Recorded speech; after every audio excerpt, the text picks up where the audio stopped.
श्री गणेशाय नमः। सियावर रामचंद्र जी महाराज की जय। पुरुषोत्तम महात्म्यम अथ 31वां अध्याय।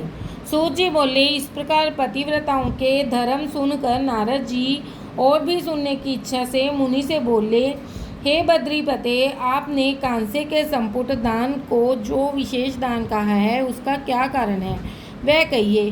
श्री नारायण जी बोले, हे ब्राह्मण सुनिए। प्रथम यही प्रश्न श्री पार्वती जी ने पुरुषोत्तम व्रत धारण करते समय महादेव जी से किया था कि हे कृपा सिंधु, व्रत समाप्ति पर कौन सा दान करना श्रेष्ठ है। यह सुनकर श्री पुरुषोत्तम भगवान का ध्यान कर श्री शंकर जी पार्वती से बोले, हे अर्पणों, श्री पुरुषोत्तम व्रत की पूर्ति करने के लिए कोई दान करने की सामर्थ्य ही नहीं रखता। हे पर्वत पुत्री, जो दान भगवान के प्रिय मेहमानों में करने को कहे गए हैं वह आजकल गौण रूप में है। इसी से पुरुषोत्तम व्रत की पूर्ति करने वाला दान कहीं भी नहीं दिखाई देता है। इसके दान की पूर्ति में संपुट दान अर्थात ब्राह्मण का दान, ब्रह्मांड का दान है। और वह दान कहाँ से किया जावे जब छोटे ही दान नहीं कर सकते।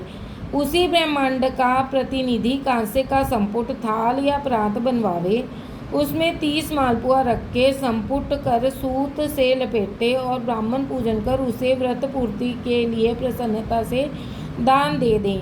अगर शक्ति हो तो इस प्रकार के 30 संपुट वेद पाठी विद्वान ब्राह्मण को दान करे। इस प्रकार पार्वती जी ने महादेव जी के वचन सुनकर अत्यंत प्रसन्न हुई और 30 ब्राह्मणों को 30 संपुट प्रसन्नता पूर्वक दान किए।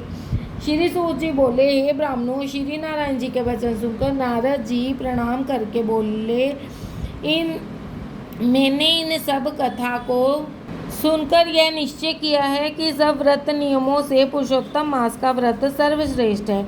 इसके मात्र सुनने से ही मनुष्य सब पापों से मुक्त हो जाता है और जो भक्ति पूर्वक विधि विधान से इसके व्रत नियम का पालन करे तो उसके फल का कहना ही क्या है।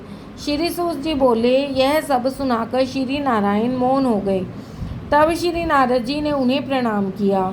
जो मनुष्य भारतवर्ष में जन्म पाकर भी इस श्रेष्ठ पुरुषोत्तम महात्म्य को नहीं सुनते हैं तथा इसमें वर्णित धर्म नहीं करते हैं, वे नराधम हैं। वे दुर्भागी बार बार जन्म मरण के चक्कर में पड़कर धन, पुत्र, मित्र और स्त्री के दुख को पाते हैं।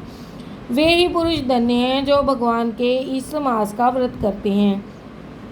इंद्रद्युम्न, सत्यद्युम्न, यौवनाश्व और भागीरथी आदि राजा श्री पुरुषोत्तम भगवान की आराधना करके उनकी शरण पा गए। श्री गोवर्धन गिरिराज को धारण करने वाले गोप रूपी गोपाल, गोकुल और गोपियों के प्यारे भगवान को प्रणाम करता हूँ। इस महामंत्र के महात्मा कौंडिय महीने भर जप करने से भगवान की शरण को प्राप्त हो गए और इसी प्रकार भगवान का श्याम सुंदर 2 भुजा मुरलीधर पीताम्बरी श्री राधिका जी के साथ विराजमान का ध्यान करते समय बिताने वाला अपनी मन की कामना पूर्ण करता है। यह धर्म छिपा हुआ है, हर किसी को इसे सुनाना नहीं चाहिए। मैंने भी अभी तक किसी से इसे नहीं कहा है। इस मनोकामना पूर्ण करने वाले पुराण को आदरपूर्वक सुनने वाले को ही सुनाना चाहिए। इसके माध्यम सुनने से श्री गंगा स्नान के समान फल होता है। पूरी पृथ्वी परिक्रमा करने का पुण्य इसके सादर सुनने वालों को प्राप्त होता है। ब्राह्मण सुनकर ब्रह्म तेज, क्षत्रिय राज्य सुख, वैश्य धन, शूद्र श्रेष्ठता तथा अन्य की रातहुन आदमी मुक्ति आदि मनोभिलाषित वस्तु प्राप्त करते हैं।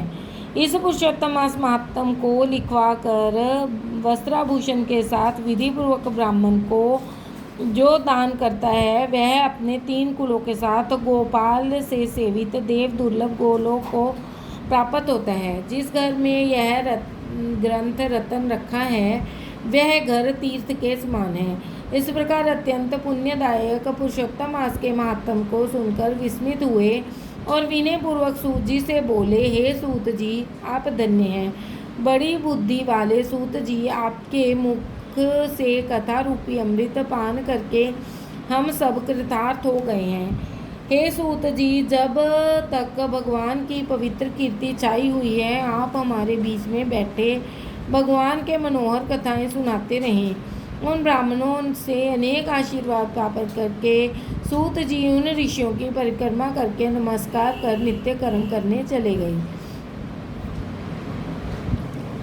तब मुनिगण आपस में कहने लगे कि यह पुरुषोत्तम मास का सर्वश्रेष्ठ और दिव्य मातम अभीष्ट मनोरथों की पूर्ति करने में वस्तुतः कल्प वृक्ष ही है। श्री बृहद पुरुषोत्तम मास महात्म 31वां अध्याय समाप्त। बोलो सियावर रामचंद्र भगवान की जय।